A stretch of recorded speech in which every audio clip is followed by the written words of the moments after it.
It is time now for the Rudy Roundup. We are chatting about some of the headlines making the rounds this week. Let's meet our panel this morning. Kristen D'Adamo is here from Go Providence. Amy Ponce from Light Rock 105. Naya Josiah Fedwar is here this morning as well. Good morning, everybody. Good morning. I'm so afraid. I'm like, I don't want to put you on the same. I don't want You did great. Yeah. Thanks. Good to have everybody here today. Friday's here. Researchers have found that people with broad smiles are seen as warmer, but less competent. Do you, when someone takes your picture, is that one of the things that go through your mind? Like, how am I going to smile?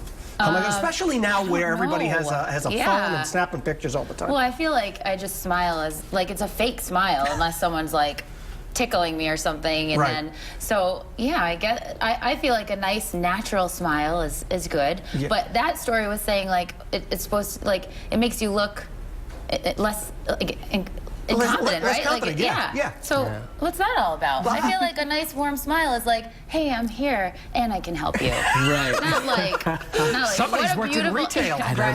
Hey, that's a very real reality. I mean, I feel like nowadays, like, I think smiles often are like a defense mechanism. So when I'm actually at my point where I know the least, I'm probably smiling the broadest. Like, I don't know what you're talking about, but I'm gonna just keep this like a not awkward situation. Well, I think that I thought about this, and I think that's the secret to Donald Trump is that he always, whether you like him or hate him, he always looks like he's passing a kidney stone. I think that's where he gets his sense of authority. Right.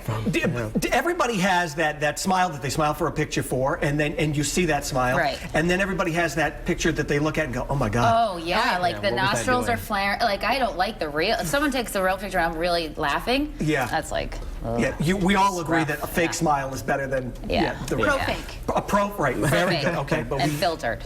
And filtered as well on Instagram. All right, next up, radio DJ in New Jersey recently helped a couple dealing with a serious case of superstitious paranoia. The wife, who is a huge Pats fan, worried she could not watch the upcoming Super Bowl because she had a special spot in her former home where she would watch every time.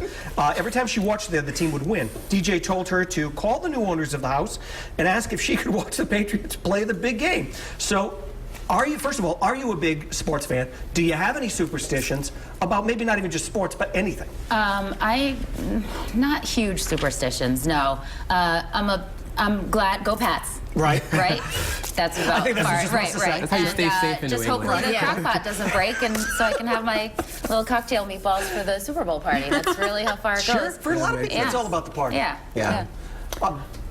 I mean, well, I just feel, I'm not a big sports fan, but I'm a crunch time fan. I feel like that's my superstition. If I follow the Pats throughout, they're not going to do well. But if I just wait to the last, right before Jump the Super Bowl, on the bandwagon. that's key. That's the key time, and I feel like it helps all across. So, like, Grammys are coming up. Now I'm going to start going out there with who actually Right. I just wait in the back, let people do what they do, and then when it's crunch time, my support goes a long way. All right, sounds good to me. I'm a huge sports fan. We do a lot of work with sports, and we do a lot of work with the Patriots. They could not be nicer, more professional, and more charitable. So. Somebody's gunning for tickets. I know, right? Totally. But we asked the Magic 8-Ball skill on Alexa if the Patriots would win the Super Bowl, and the Magic 8-Ball said yes, definitely. So we're cool. Oh, that's the best one that you can get. What more do you need? Yeah. So if you have Alexa at home, you can ask the Magic 8-Ball feature and see if that turns out. And they say yes. Well, that's a great thing. That's really good.